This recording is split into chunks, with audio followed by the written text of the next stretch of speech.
안녕하세요. 이비인후과 의사로 일하는 30대 후반의 여성입니다. 저는 삶이 무기력해지거나 지칠 때 여기 사연을 듣는데요. 사연을 듣다 보면 재밌기도 하고 사람 사는 것이 다 똑같다는 생각이 듭니다. 때로는 통쾌한 사이다 복수가 너무 짜릿해서 하루의 피로가 싹 다 날아가는 것 같기도 해요. 매번 이렇게 사연을 듣기만 하다가 얼마 전에 제가 겪은 일이 여기 사연들 못지않게 막장이기도 하고 나름 사이다 사연인 것 같아 이렇게 저의 사연을 보냅니다. 사실 저는 얼마 전에 이혼했어요. 제가 적지 않은 나이인지라 어지간하면 같이 살려고 했는데 보면 볼수록 남편과 그의 가족이 상종하면 안 될 사람인 것 같아 과감히 그들과 연을 끊게 되었습니다. 본격적인 이야기를 시작하기에 앞서 저와 남편이 어떻게 결혼했는지부터 말씀드려야겠네요. 앞서 말씀드렸듯이 저는 의사이고 남편은 우리 병원에 약품을 납품하는 제약회사 영업 직원이었어요. 남편이 우리 병원에 업무차 자주 왔고 오가며 얼굴 도장을 찍다가 가랑비에 옷 젖듯 서로에게 호감이 생겨 결혼까지 하게 되었습니다. 결혼식과 신혼여행을 무리 없이 진행하고 시댁에 처음으로 인사를 드리러 갔는데 시어머니가 갈비찜과 잡채를 아가씨에게 던지며 크게 구박하더라고요. 너는 지금까지 먹은 음식이 얼만데 아직도 이깟 간을 하나 제대로 못 맞춰? 갈비찜은 짜고 잡채는 다 불었잖아. 이딴 음식을 도대체 누가 먹어? 네가 이 집에 왜 있는 건데? 요리하고 허드렛 일이나 하라고 있는 건데 그것도 못하면 네가 이 집에 있을 자격이 있어? 못할 것 같으면 나가. 우리는 너 따위 개진면 필요 없으니까. 아가씨는 눈물이 그렁그렁하고 어깨가 축 처져 있는데 정말 보기 너무 안쓰러웠습니다. 시어머니는 호들게 아가씨를 혼내시다가 저와 남편을 보고는 순식간에 인자한 표정으로 바뀌셨어요. 우리 은호랑 선혜 왔니? 신혼여행은 어땠어? 재밌었니? 너네 온다고 쟤한테 음식 좀 해두라고 했더니 잡채랑 갈비찜을 이따위로 만들어놨단다. 에휴, 이를 어쩌면 좋니? 그냥 나가서 먹을까? 뭔지 쟤는 아직도 간을 못 맞추는 거야? 쟤는 도대체 언제쯤이나 설왕구실을 하려는지. 아니요, 어머니. 아가씨가 음식을 이렇게 많이 장만했는데 다른 것들 먹으면 되죠. 그래 줄래? 우리 며느리는 의사 선생님인데도 참 배려심도 깊어. 이해해줘서 고맙다. 야, 너네 오빠 배고프니까 빨리 음식 차려와. 그리고 세아가 너도 같이 가서 음식 준비 좀 하려무나. 너도 며느리니 이제 부엌 살림도 해봐야지. 시어머니는 저에게는 아가씨처럼 날카롭게 말씀하시지는 않았지만 그래도 며느리면 당연히 시댁의 일을 해야 한다고 하셨습니다. 저 역시 시댁에서 가만히 있을 생각은 없었지만 아무리 그래도 오자마자 이런 식으로 부엌으로 보내버리니 기분이 썩 좋지는 않았어요. 제가 부엌에 있을 때도 시어머니는 아가씨를 끊임없이 구박했습니다. 그런 모습을 보며 언젠가 시어머니가 저한테도 저렇게 구박을 하지 않을까 하는 생각이 들었어요. 똑바로 좀 해, 똑바로. 하여튼 손이 느려 터져서는 멍청한 년. 사실 상견례 때와 결혼식 때도 시어머니와 아가씨는 친해 보이지는 않았지만 아무리 그래도 자기 자식인데 이렇게까지 구박을 하는 게 이해가 가지 않았습니다. 저는 아가씨를 도와 어질러진 부엌을 대충 정리하고 상을 차린 후 밥을 먹으려고 자리에 앉았는데 아가씨는 식사하지 않더라고요. 제가 식사를 같이 하자고 권하니 아가씨는 속이 좋지 않다고 하며 방으로 들어가 버렸습니다. 내버려둬. 쟤는 원래 우리랑 같이 밥 안 먹어. 그래, 쟤는 신경 쓰지 말고 우리 세아가나 많이 먹어라. 입맛에 맞으려나 모르겠다. 갈비찜이랑 잡채도 없고 상이 너무 부실하구나. 시어머니는 상이 부실하다고 하며 걱정하셨지만 상 위에는 굴비에 밀푀유나베, 낙지볶음 등 음식이 한가득 차려 있었습니다. 이렇게 맛있는 음식이 많았지만 저는 아가씨가 신경 쓰여서 음식이 잘 넘어가지 않았어요. 그래서 제 앞에 놓인 밥그릇에 밥만 대충 비운 후 잠시 화장실에 간다고 하고 자리에서 일어났습니다. 그런데 아가씨 방에서 훌쩍이는 소리가 들리더라고요. 몰래 아가씨 방문을 열어보니 아가씨는 혼자 서럽게 울고 있었습니다. 거실에는 시어머니와 남편이 밥을 맛있게 먹고 있고 정작 그 음식들을 준비한 아가씨는 같이 식사를 하지도 못한 채 우는 이 모습이 이해가 되지 않았어요. 누가 봐도 시어머니와 남편이 아가씨를 따돌리고 구박하는 모습으로밖에 보이지 않았고 저는 이 상황이 너무 불편했습니다. 그렇게 식사를 마치고 집으로 가는 길에 남편에게 아가씨와 사이가 안 좋아 보이던데 무슨 일이 있느냐고 물었어요. 일은 무슨, 남매 사이가 다들 그렇지 뭐. 세상에 남매끼리 사이 좋은 집이 얼마나 된다고 그래. 남매 사이가 어색할 수는 있다고 보는데 아가씨와 너는 어색한 사이를 넘어서서 서로 원수처럼 생각하는 것 같아서. 솔직히 그렇잖아. 아가씨가 음식을 그렇게 많이 준비했는데 어머니와 너나 수고했다는 말은커녕 구박이나 하고 밥도 같이 안 먹고. 아까 아가씨 방에서 혼자 울었던 건 알아? 괜히 왜 또 울고 난리래? 하여튼 가지가 짠다 정말. 아무튼 별거 아니니까 신경 쓰지 마. 남편은 별일 아니라고 하며 저에게 무언가를 감추려고 하는 듯 보였습니다. 뭔가 이상함을 느낀 저는 다음날 병원에 출근하자마자 아가씨에게 점심때 같이 밥을 먹자고 연락했어요. 어제 음식을 너무 잘 먹어서 맛있는 음식을 대접하고 싶다면서요. 아가씨도 오후에 별다른 일이 없다며 만나자고 했고 그렇게 우리는 식당에서 만나 점심을 먹게 되었습니다. 밥을 먹으며 저는 아가씨에게 어제의 일을 물어보고 싶었는데 어떻게 말을 꺼내야 할지 모르겠더라고요. 그래서 괜히 눈치만 보고 있는데 아가씨가 저의 속마음을 알았는지 먼저 자신의 이야기를 꺼냈습니다. 어제 집에 와서 놀라셨죠? 사실 저는 어머니 친딸이 아니고 오빠만 어머니 친자식이에요. 그랬구나. 남편이 이야기를 안 해줘서 전혀 몰랐어요. 그런데 어쩌다가 이렇게 가족이 된 거예요?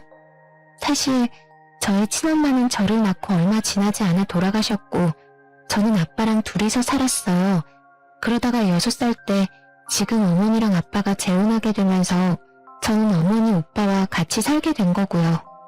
아가씨는 목소리를 가늘게 떨면서 말해줬어요. 기죽은 그 모습을 보는데 어찌나 마음이 아프던지. 재혼 가정인 건 어느 정도 예상을 했지만 아가씨가 그동안 구박을 얼마나 당했을지 가늠이 안 가더라고요. 어머니랑 오빠는 아빠 없을 때 저를 그렇게 구박했어요. 아빠가 저만 예뻐하시고 항상 제게 모든 재산을 남겨주신다고 했거든요. 그래서인지 시어머니는 제게 밥도 안 주고 간식은 당연히 안 주고 한 달에 한 번씩은 제가 괜히 마음에 안 든다면서 저를 불빛이 들어오지 않는 창고에 가뒀고요. 오빠도 그 옆에서 저를 사람 취급도 하지 않았어요.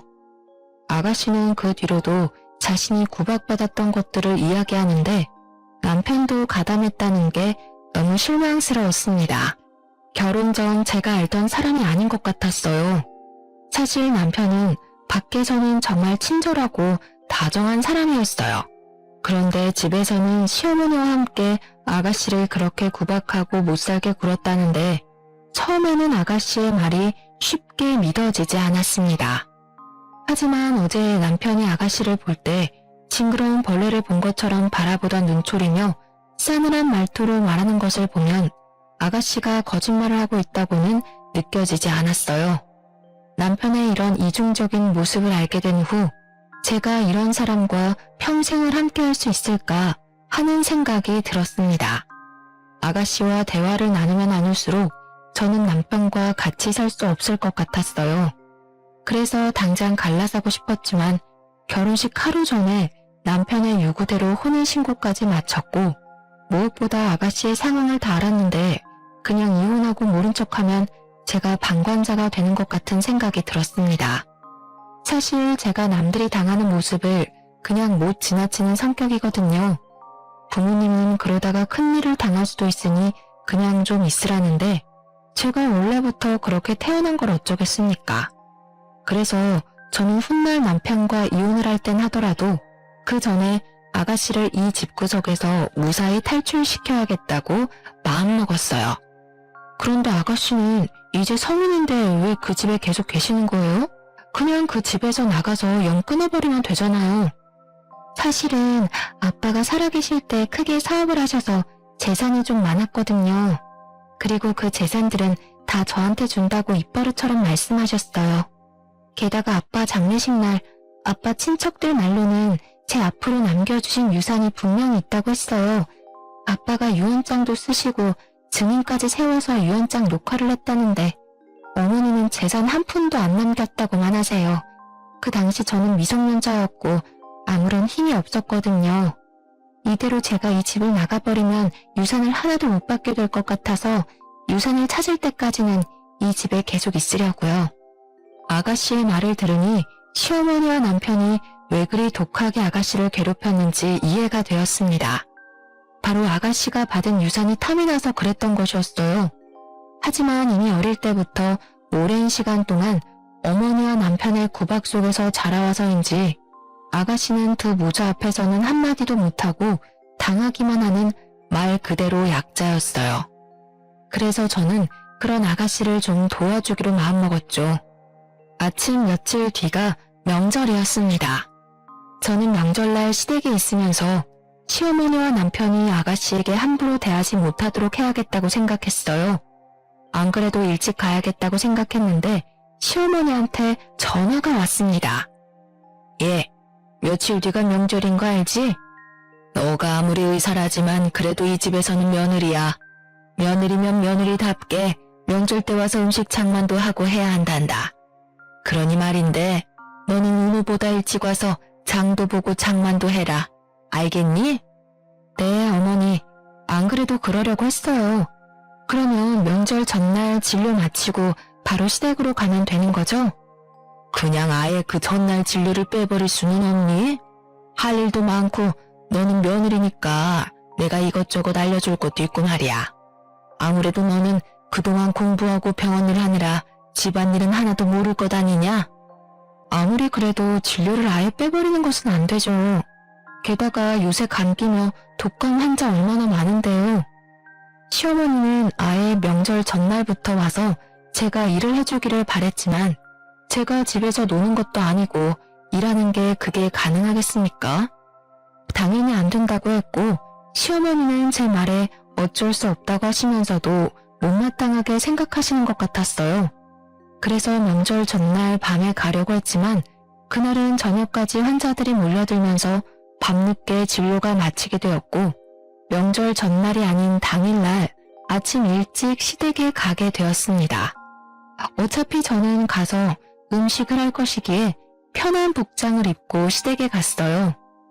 원래 첫 명절에는 며느리가 일찍 와서 음식도 하고 해야 하는 거다. 그리고 복장은 또 이게 뭐니?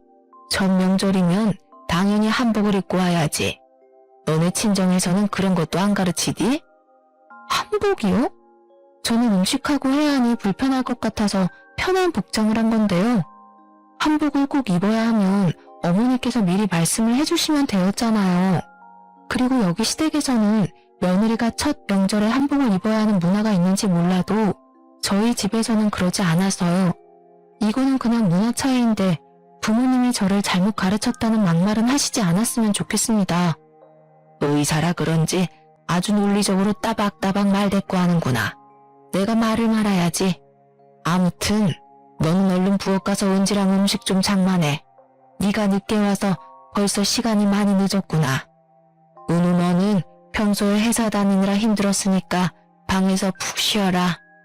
시어머니와 남편은 각자 방으로 가서 잠을 자거나 TV를 보며 쉬고 있었고 저와 아가씨는 부엌에서 열심히 일했습니다. 새언니도 평소에 환자들 보느라 힘드실 텐데 들어가서 쉬세요. 저 혼자 다 할 수 있어요. 아니에요. 저도 같이 해요. 사실 제가 음식을 많이 해보진 못해서 큰 도움은 안 되겠지만 그래도 설거지라도 도울게요. 아가씨는 제 말에 이 집에서 옆에 같이 있어주는 것만으로도 든든한 힘이 된다고 했습니다. 그동안 얼마나 시어머니와 남편에게 구박과 차별을 받았으면 집에서 누군가가 옆에 있는 것만으로도 힘이 된다고 할까요? 저는 이런 아가씨에게 든든한 버팀목이 되어주고 얼른 아버지의 유산을 찾게 도와주고 싶었습니다.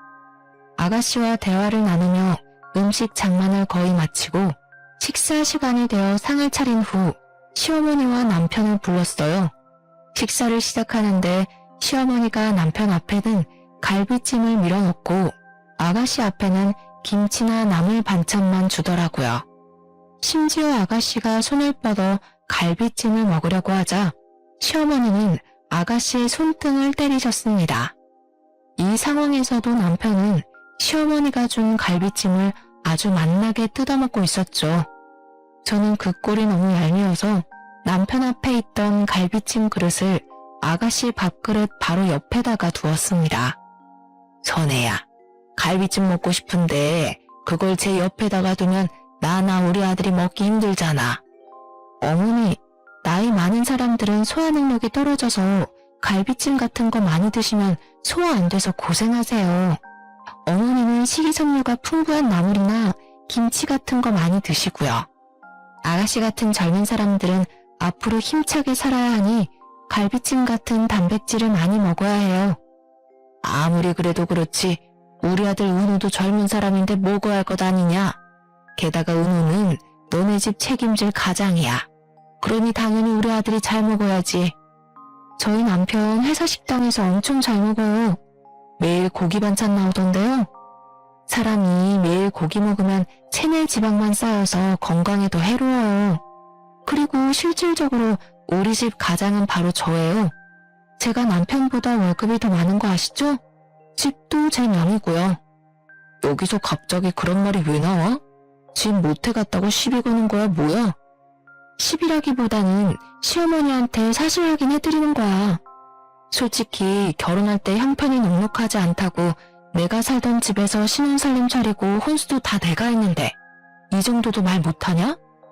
제 말에 남편과 시어머니는 더는 말을 이어가지 못했습니다.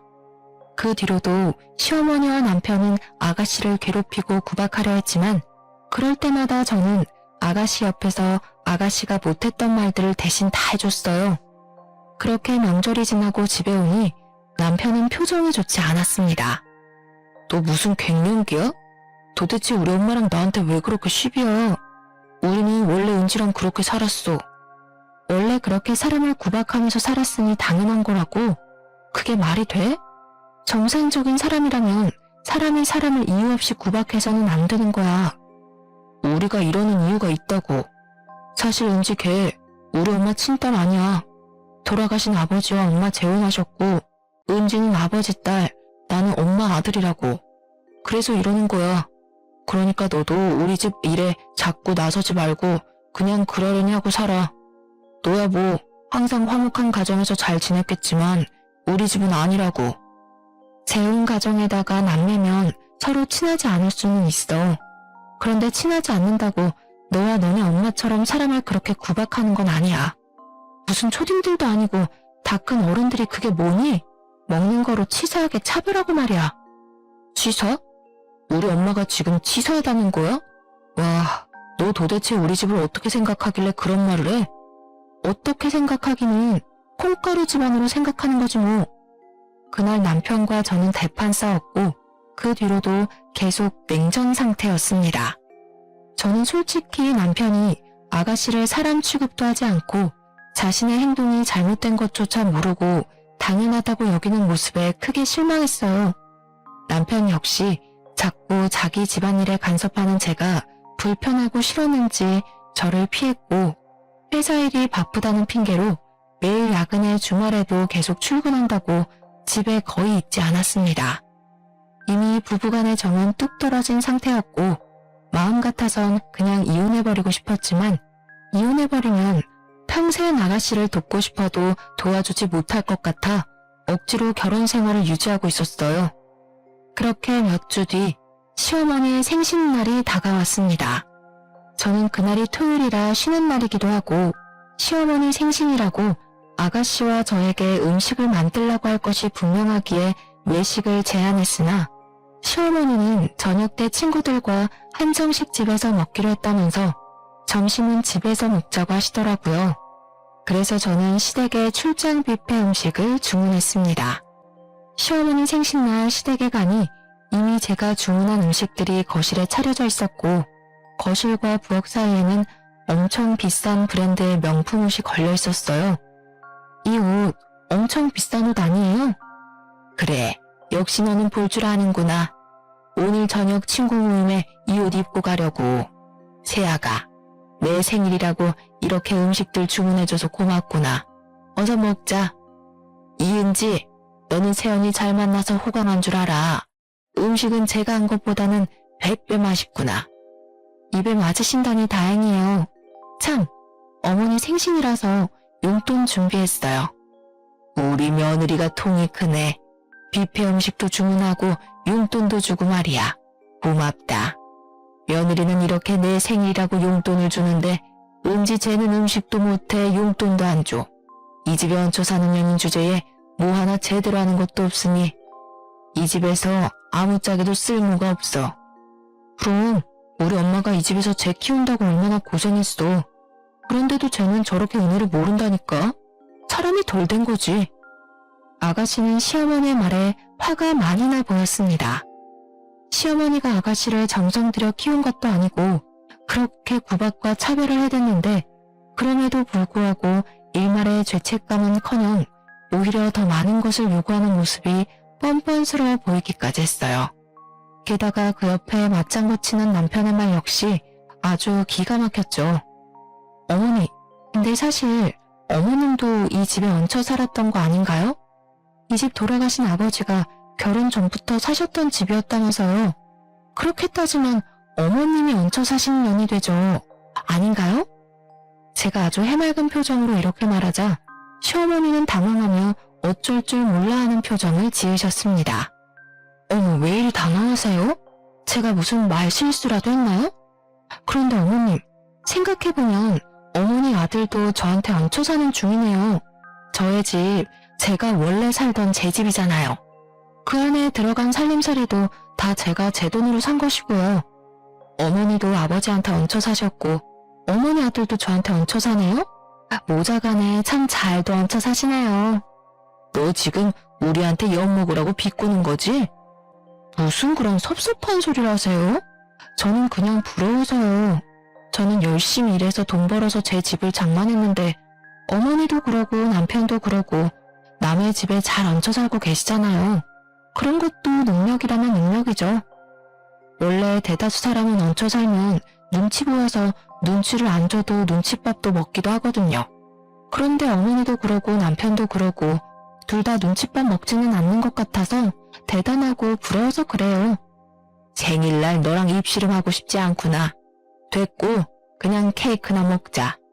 이은지, 너는 어느 정도 식사가 맞춰가면 눈치껏 케이크 좀 잘 나오고 해야지 어쩜 그렇게 애가 둔하니? 그동안 아가씨가 음식 차리고 하느라 고생하셨으니까 제가 케이크는 부엌 가서 잘 나올게요. 저는 자리에서 일어나 부엌으로 향했습니다. 부엌으로 향하는 길에는 저녁 때 입고 가신다던 어머니의 명품 옷이 걸려 있었고 아가씨가 이 명품 옷보다도 못한 대접을 받는다는 생각이 들었어요. 그 순간 저는 왠지 모르게 화가 치밀었고 저는 손이 미끄러진 척하면서 생일 케이크를 그대로 시어머니의 명품 옷에 내리 꽂아버렸습니다. 아이, 야! 그게 얼마짜리 옷인 줄 알아? 너 왜 여기다가 케이크를 던져? 내가 똑똑히 봤어. 어머, 죄송해요. 요새 환자들이 너무 많아서 그런지 가끔 손에 힘이 확 풀리더라고요. 그래서 그만 케이크를 놓쳐버렸네요. 조심 좀 하지 그랬어.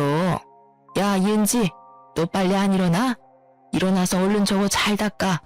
얼룩 하나도 안 남게 손빨래 하라고.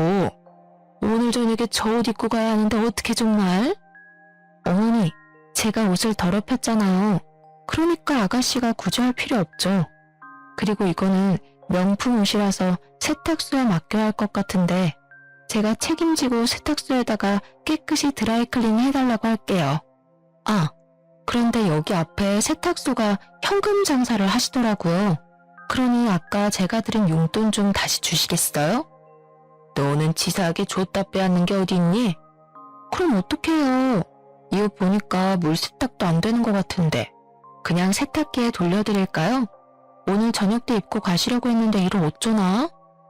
제가 명품 옷을 들고 세탁기가 있는 베란다로 가자 시어머니는 안 된다고 하며 어쩔 줄을 몰라 하셨습니다.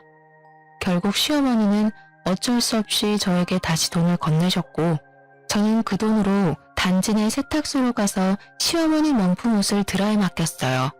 그렇게 옷을 맡기고 다시 시댁에 갔는데 시댁에서는 시모와 남편은 화기애애하게 식사를 하고 있었고 아가씨는 제가 흘린 케이크를 혼자 닫고 있더라고요.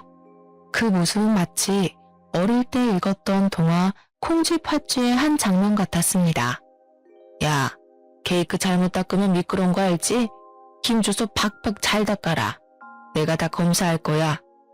그래, 똑바로 좀 닦아. 너가 똑바로 안 닦아서 우리 엄마 다치면 나 너 진짜 가만 안 둔다. 이들의 대화를 듣고 있자니 화가 치밀어서 견딜 수가 없었습니다. 순간 아주 기발한 생각이 들었는데요. 어머니 오늘 생신이신데 제가 옷도 더럽히고 해서 죄송해요. 아까는 제가 말이 너무 심했죠? 그래서 말인데 제가 이 한도 무제한 카드 드릴 테니까 이 카드로 친구 모임에서 계산도 하시고 백화점 가셔서 원하는 것 마음껏 고르세요. 시어머니는 제가 건네준 카드를 아주 기쁘게 받으시며 외출 준비를 하셨습니다. 저와 아가씨는 같이 거실의 상을 치우고 시어머니는 친구 모임에 남편은 거래처 사람을 만난다며 늦게 올 것이라고 했어요. 저는 혼자 신혼집으로 돌아와 오랜만에 집 청소를 하고 있는데 시어머니한테 전화가 왔습니다. 새아가, 지금 나 뷔페에 와서 너가 준 카드로 결제하려는데 왜 결제가 안 되니? 결제가 안 돼요? 이상하다. 그런데 원래는 한정식 집에 가신다더니 뷔페에 가셨어요? 혹시 금액이 얼마나 나왔어요? 친구들이 내 생일 축하해준다고 왔는데 어떻게 그냥 한정식 집에 가니? 너가 마침 카드도 줬으니 그냥 여기 뷔페로 왔지. 지금 금액은 200만 원 가까이 나왔는데 설마 이 카드 한도가 있는 거니? 시어머니는 제가 드린 카드를 들고 친구들을 불러서 인당 20만 원이나 되는 호텔 뷔페를 가셨더라고요. 분명히 카드를 받기 전에는 한정식 집에 가신다고 해놓고서는요. 참 뻔뻔하기도 하죠. 사실은 신모에게 쥐어준 카드는 제가 이전에 잃어버려서 분실 신고를 해놓은 카드였어요. 제가 단골 식당에 놓고 가서 분실 신고를 했는데 바빠서 취소 신청을 하지 못한 거죠. 선심 쓰듯 드렸더니 이렇게 펑펑 쓸 줄 누가 알았겠어요. 어머니, 사실 그거 정지된 카드예요. 그리고 아무리 며느리한테 한도 무제한 카드를 받아도 그렇지. 어떻게 그 비싼 뷔페를 갈 생각을 다 하셨어요? 대부분 어머니는 자식들이나 며느리가 카드를 줘도 아까워서 잘 못 쓰시던데. 뭐? 너가 어떻게 이 시애미를 물을 먹일 수가 있어? 내가 친구들 앞에서 얼마나 쪽팔리는지 알아? 지금 200만 원 나온 거 이거 어떻게 하라고? 지금 네가 와서 결제를 하던가. 아유 쪽팔려. 내가 돈 내기로 했단 말이야. 제가 왜요? 저는 그 음식 먹어보지도 않는데 왜 내야 해요? 그리고 지금 저 우리 집 대청소 중이라 못 나갑니다. 어머니 아들 부르시든지 하시고요. 전 전화 끊습니다. 저는 전화를 끊고 한참을 배꼽 잡고 웃었습니다. 사실 시어머니가 저한테는 크게 뭐라고 하신 적은 없지만 은근히 저를 구박하셨기에 시간이 흐르면 아가씨에게 했던 것처럼 저에게도 당연히 그럴 수 있다는 생각을 항상 갖고 있었어요. 게다가 남들이 있을 때는 좋은 엄마인 척하면서 집에서는 아가씨를 그렇게 못 잡아먹어서 안달인 모습을 보며 저도 모르게 좋지 않은 감정이 쌓여 있었죠. 그래서인지 시어머니가 이렇게 쩔쩔매는 모습을 상상하니 왠지 모르게 참 통쾌했어요. 그렇게 한참을 웃다가 다시 청소를 시작하려는데 거실 소파 구석에서 비디오 테이프를 하나 발견했습니다. 생각해보니 저번에 제가 집에 늦게 왔을 때 남편이 소파 밑에서 무언가를 몰래 하다가 깜짝 놀라던데 그때 남편이 이 비디오 테이프를 숨겼나 봐요. 비디오 테이프의 겉면에는 아가씨의 이름이 적혀 있었고 저는 직감적으로 이 안에 아주 중요한 내용이 있을 것 같다는 생각이 들었습니다. 그래서 비디오 테이프를 영상 파일로 복원해주는 업체를 찾아 복원을 의뢰했어요. 며칠 뒤 복원된 영상 파일이 담긴 USB가 제 병원으로 도착했고 영상 파일을 열어보니 사진으로만 봤던 돌아가신 시아버지가 나왔습니다. 영상 속의 시아버지는 모든 재산을 아가씨한테만 물려준다는 유언이 녹화되어 있었어요. 저는 영상을 다 보자마자 바로 아가씨한테 전화를 걸었습니다. 아가씨, 놀라지 말고 들어요. 사실 우리 집에서 오래된 비디오 테이프를 하나 발견했는데 테이프 겉면에 아가씨 이름이 적혀 있더라고요. 뭔가 중요한 것 같아서 영상 복원을 의뢰해서 지금 제가 먼저 봤는데 아가씨 아버지의 영상이었어요. 태연님, 그 테이프 찾으셨어요? 사실 얼마 전에 어머니랑 오빠가 아버지의 유언에 관해 대화하는 내용을 얼핏 들었는데 분명 오빠가 어디에다가 뒀다고 했는데 제가 집에서 찾지를 못했거든요. 우리 집에 두면 제가 쉽게 찾을 것 같아서 일부러 언니 집에 뒀나 봐요. 그래서 이게 우리 집에 있었구나. 그래도 잘 됐어요. 제가 먼저 보고 영상 파일도 복원했으니까요. 우리 얼른 변호사 사무실에 가봐요.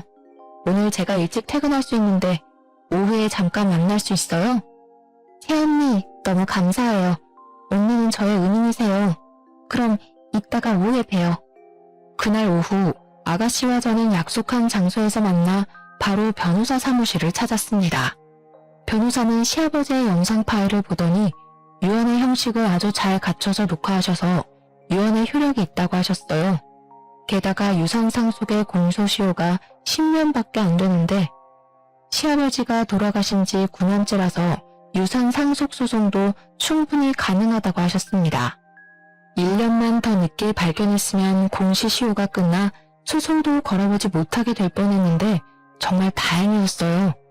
아가씨는 당연히 시어머니와 남편을 상대로 소송을 진행했습니다.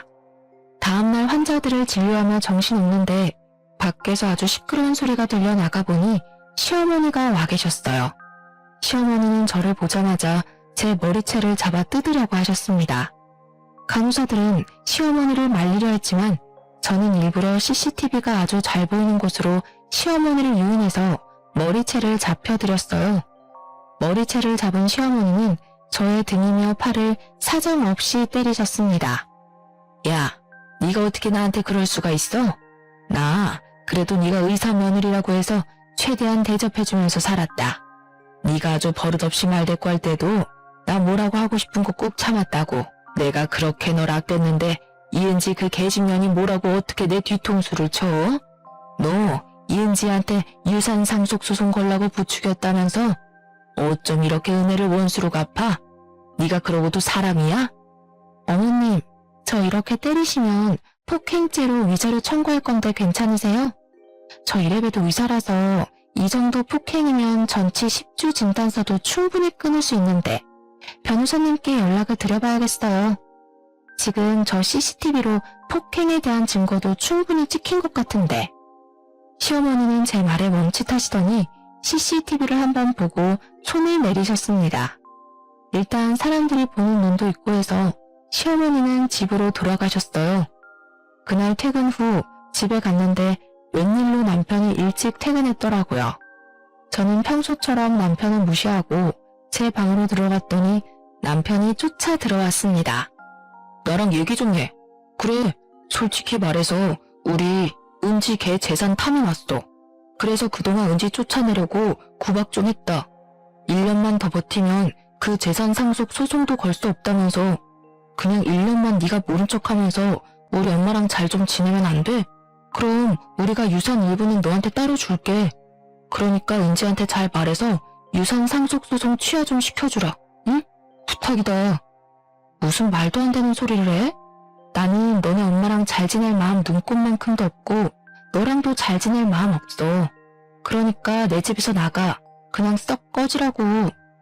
저는 남편을 제 집에서 쫓아내고 현관의 비밀번호도 바꿔버렸습니다.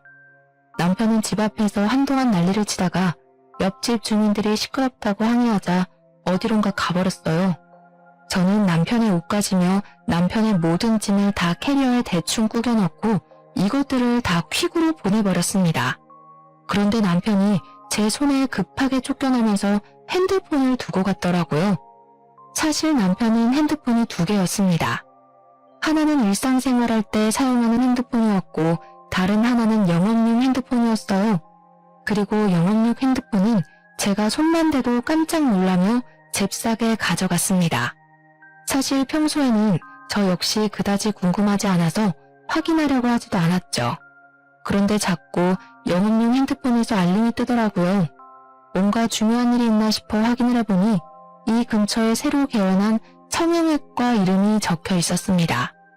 처음에는 그냥 업무적인 일 때문에 연락했나 보다 했는데 그 내용이 수상했어요. 자기 사랑해 라는 단어를 보았거든요.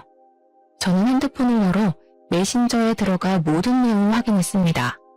그 내용은 아주 가관이었어요. 그동안 남편은 야근에 주말 특근을 한다고 사실은 그동안 이 성형외과 의사와 꾸준히 만나고 있었더라고요. 게다가 남편이 얼마 전에 영업팀 팀장이 되었다고 하던데 알고 보니 여기 성형외과 의사와 불륜을 저지르며 약품을 더 많이 납품할 수 있었고 이것이 실적으로 인정되어 영업팀 팀장이 된 것이었습니다. 게다가 더 어이없는 것은 이 의사도 남편과 자식이 있는 유부녀였더라고요.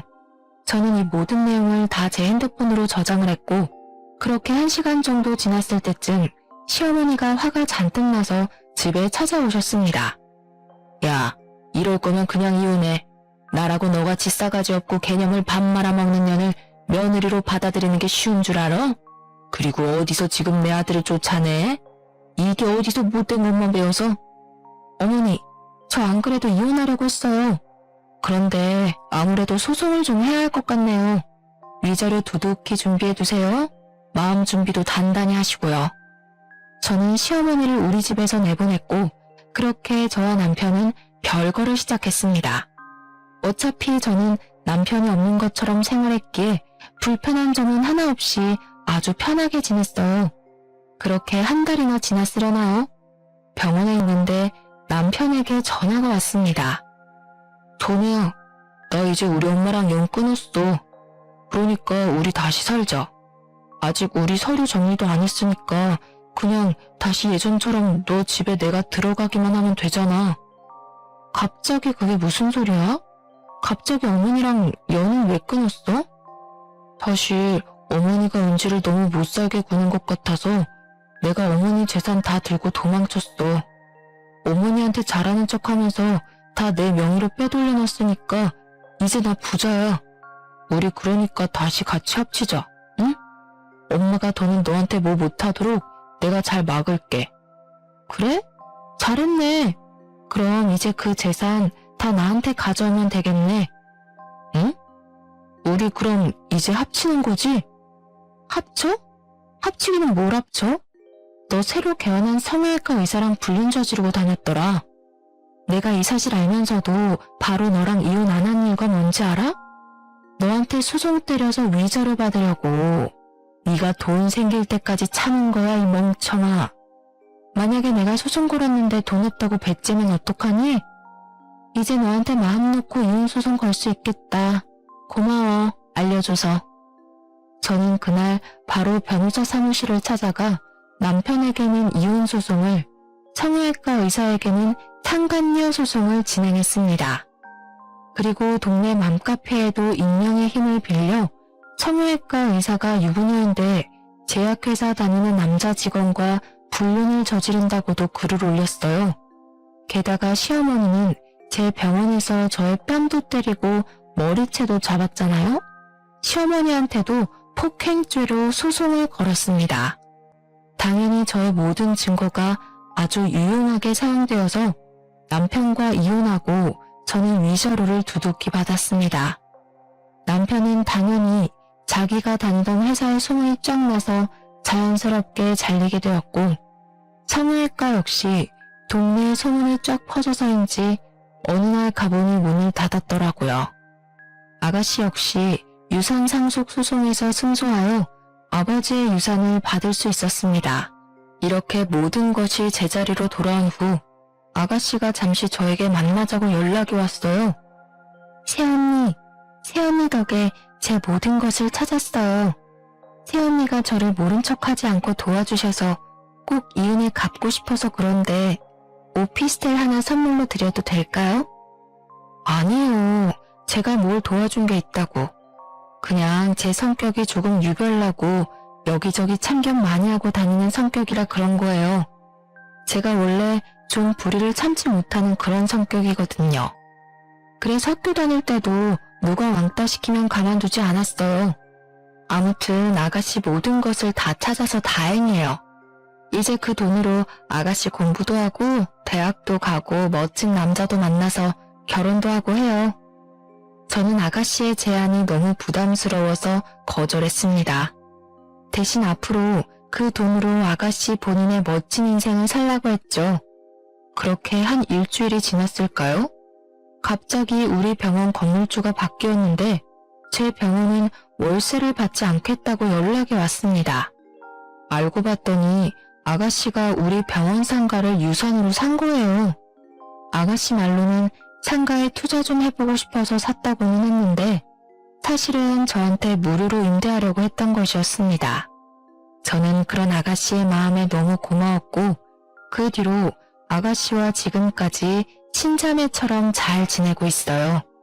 아, 그리고 아가씨는 얼마 전에 대학교 간호학과에 입학했어요.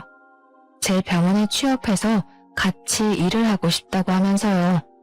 아가씨는 오랜만에 하는 공부가 힘들기는 하지만 그래도 아가씨가 원래 공부를 잘해서인지 학교 생활에 잘 적응하고 입학할 때 장학금까지 받았답니다. 남편과 시어머니는 저와 아가씨의 소송으로 모든 재산을 다 털린 후 지금은 집도 없고 직장도 없고 거지가 되어 찜질방을 전전하고 다니고 있습니다.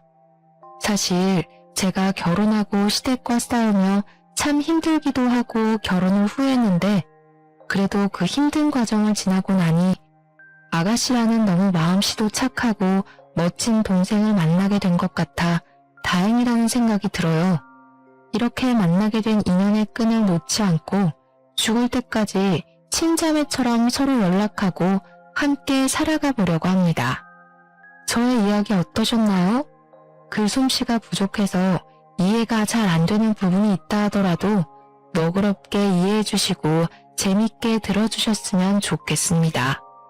요새 날씨가 일교차가 커서 감기 환자가 많네요. 다들 건강에 유의하시고 그럼 오늘 남은 하루도 행복하게 보내세요. 감사합니다.